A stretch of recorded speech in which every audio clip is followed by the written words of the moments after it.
I just returned from a Caribbean cruise on the Carnival Glory. This was a 4-night cruise to the Caribbean.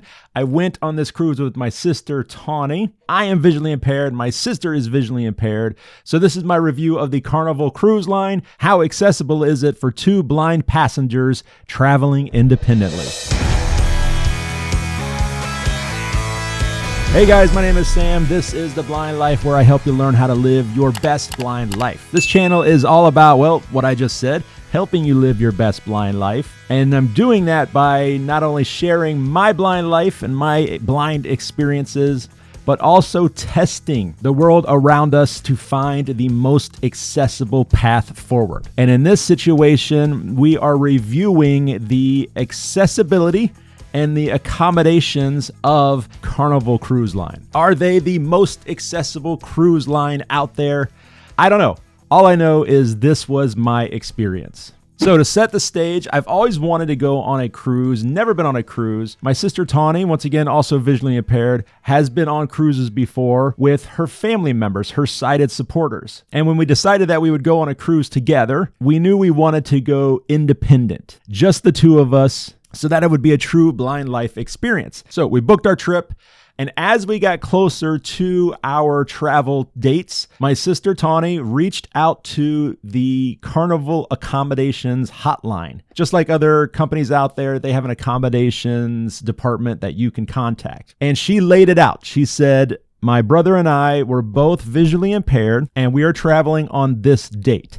What types of accommodations will be available to us? And so through the accommodations department, she was able to set a couple things up in advance. Number one is we were able to get a shipwide tour as soon as we boarded the ship. This is something that a lot of people can do. I believe it's an extra cost, though, to do a shipwide tour, but for us, it didn't cost anything extra. It was just an accommodation. Then, thanks to a recommendation from one of my channel members, we also asked for Wi-Fi, free Wi-Fi. Normally, Wi-Fi on the ship is, I think it's like $25 a day. But because we were going to be utilizing some adaptive applications on our phones that required internet access, we requested this as an accommodation. And they were super cool. They said, yes, absolutely, no problem. You can get free Wi-Fi. They also let us know that they could provide large print material. So when you're on the ship, there's a ship newsletter that goes out every morning, and there's also menus for the different restaurants and things. They said that they could provide that in large print format if that's what we wanted. Now, neither of us were both visually impaired, way past the point of being able to read large print, but we thought, why not? Might come in handy. So we signed up for that as well. They also arranged for us to have some special accommodations during meal times when we go to the restaurants for dinner and breakfast and lunch. And we weren't 100% sure what that meant at the time, but we found out pretty quickly. We'll come back and talk about that here in a second. So the day it was time to board onto the ship, so we get to the dock there, and we start to go through the process where you have to show your passport and all that. And just like I say with every type of travel that I do, the one thing that I would highly, highly recommend is to use your cane, because the cane is a visual representation of your disability. And despite how you feel about that, the negative connotations that come along with that, when traveling and in these types of situations, it is essential, because you go walking up in this giant crowd of people, nobody knows you're visually impaired. Nobody knows what kind of assistance you're going to need. But standing there holding your cane, it becomes very clear very quickly, and everybody just bends over backwards to help you. So I feel like a broken record, guys, but use your canes when you're traveling. Anyway, we went through the whole process of going through X-ray, showing our passports, all of that. We got to skip some of the different elements of that because we were holding our canes and people pulled us out of the line and took us to where we needed to go. It was fantastic. Then once we made it through all of that, they took us into I think they called it the Captain's Lounge. It's just this big area for waiting to get onto the ship. But because we were visually impaired, we got to go sit in the area where the first people to get on the ship were hanging out. They wanted us to have the easiest experience getting onto the ship, so they put us up there in front. Remember, It's not the last time I'm going to say this in this video, but with membership comes privileges. And it was fantastic, and it really did help us. Once it was time to board the ship, a very nice lady came and got us, and she walked us through the gangplank or whatever the thing is called to get onto the ship. As soon as we got on the ship, she led us right to the customer service area where we needed to check in, and that's also where we were going to meet our guide for the personalized ship tour. We got all set up with that. We went on our tour. They walked us around. It was just my sister and I and this gentleman, and he did a great job pointing out all the different things, all the different floors, giving us a good idea of what was on each of the different levels, showing us where all the food areas were, the restaurants, the buffet, taking us to the different pools. Then once it was time to go to our cabin, they took us to the cabin so that we would know where it was. And a lot of people will put little decorations on their cabin door. It's very common, and for us, it was essential because every door looked exactly the same. On each of the floor that had the cabins, there was an even hallway and an odd hallway. And depending on which elevator you got off of, it was extremely easy to get turned around. So decorating our door was essential. And in hindsight, I think we could have decorated it even more. Making it stand out more would have been even better. But one great thing is about 2 doors down from ours, these people had this large gold decoration on their door. So that helped us also. Every time we passed by the gold, I'm like, oh, we're coming up. Keep an eye out. We're coming up. My first critique of this whole experience with the cabins, the floors that had the cabins, once again, there was an even side and an odd side, but all the decorations were exactly the same on both sides. Now, I'm not talking about the decorations people put on their doors. I'm talking about the decorations that were on the walls of the hallway. All the hallways had the same exact decorations on the walls. It would have been fantastic if maybe there was a red tint to all the decorations on the even side, and then a blue tint to all the decorations on the odd side. It's those little things using color contrast to indicate something important that's beneficial for everybody, not just us. But it would have come in super clutch for us. You might walk down a hallway thinking it's yours, heading to the front of the ship, only to realize you run into the back of the ship and you've been in the wrong hallway the whole time. But the other thing is there are always people walking around, staff members, especially down there in the cabin area. You have a person that takes care of your room and straightens up your room and all of that.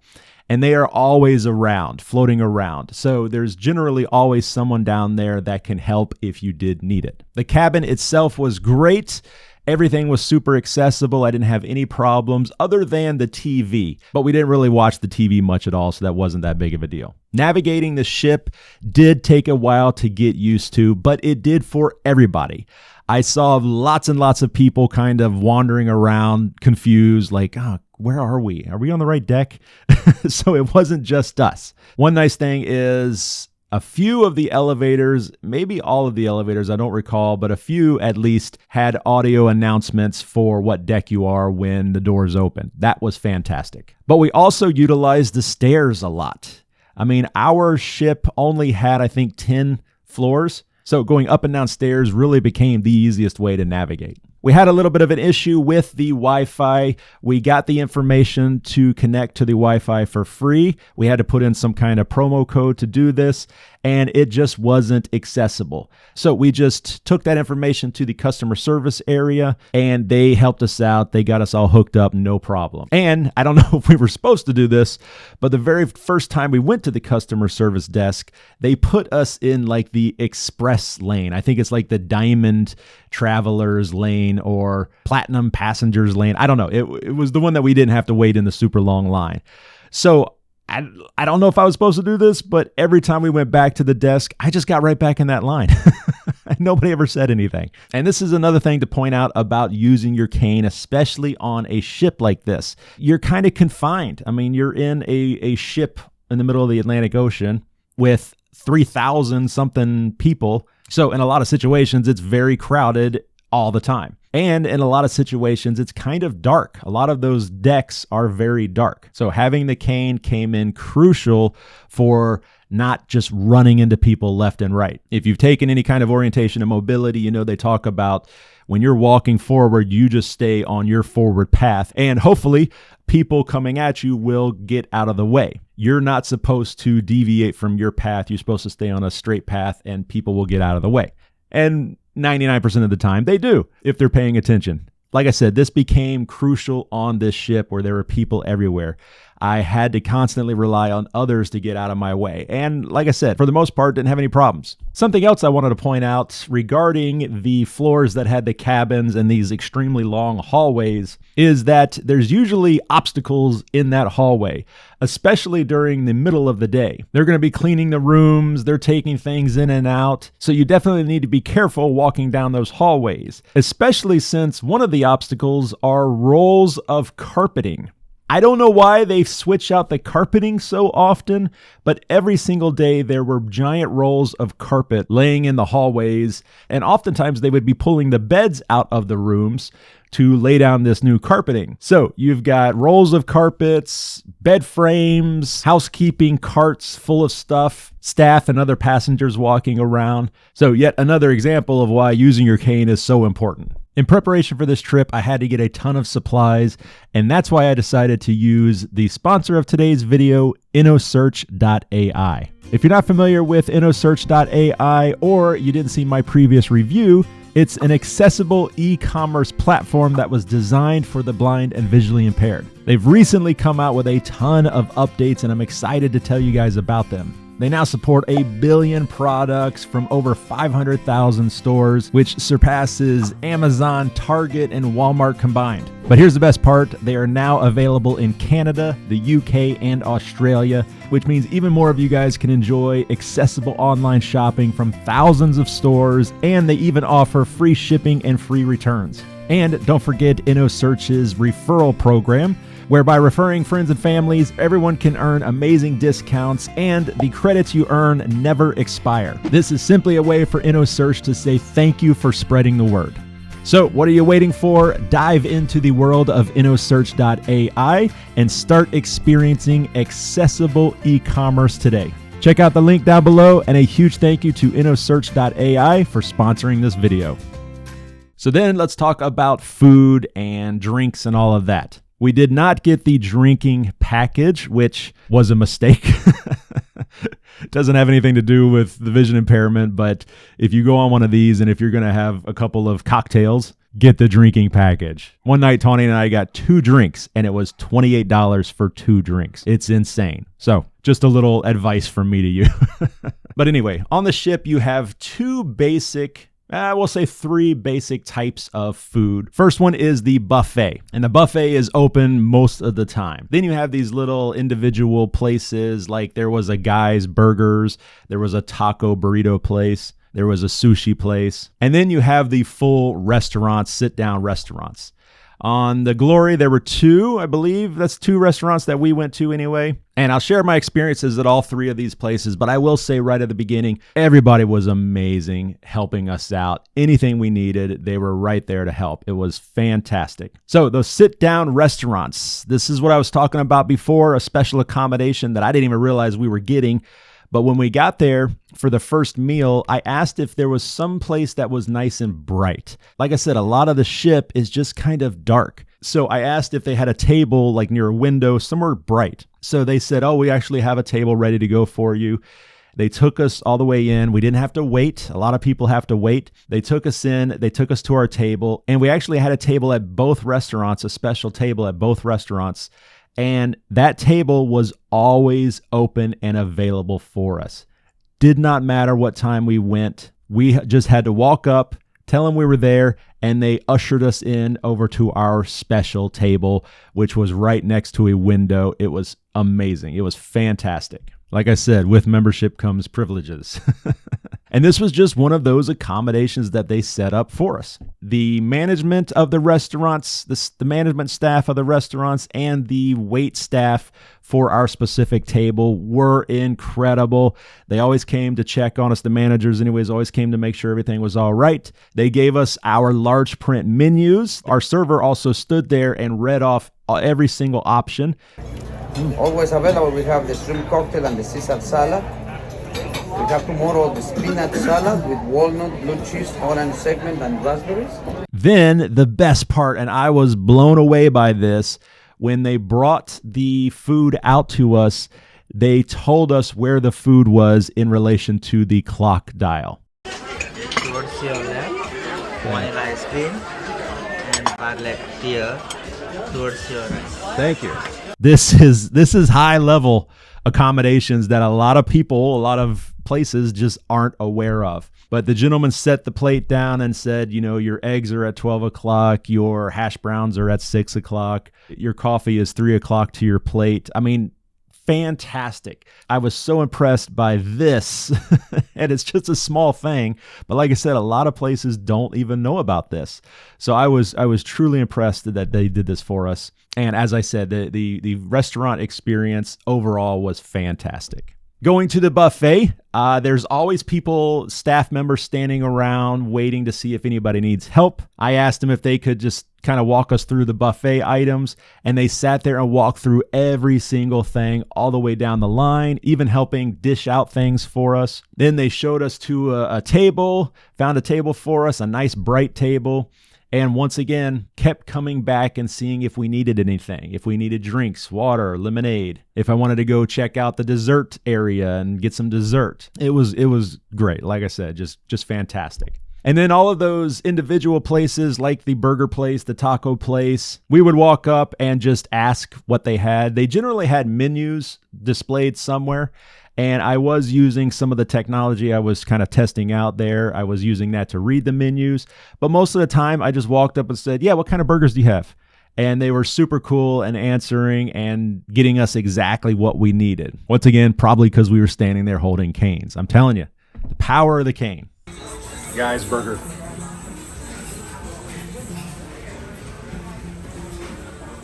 For this trip, we went to both Nassau and the Princess Keys, I think is how it's pronounced, Carnival's own private island. We went to both of those, and I'm not really going to get into that because this is really about the ship experience, but everything was relatively fine with that as well. Something else that was really cool, and I don't know if this was an accommodation or if this is just something they do for everybody, but each morning we wanted to get some coffee. We didn't want to walk all the way down to the buffet deck area, so we just called up room service and they brought coffee to us. And at no extra charge. I mean, maybe it was just part of our meal package, but it was fantastic. And then finally, at the end of our trip, we docked and kind of had the exact same experience leaving the ship as we got coming onto the ship. People helped us through the whole process of disembarking and wrapping up all the things that you do when you get off of a ship. So overall, a fantastic experience. But of course, it can't be all good.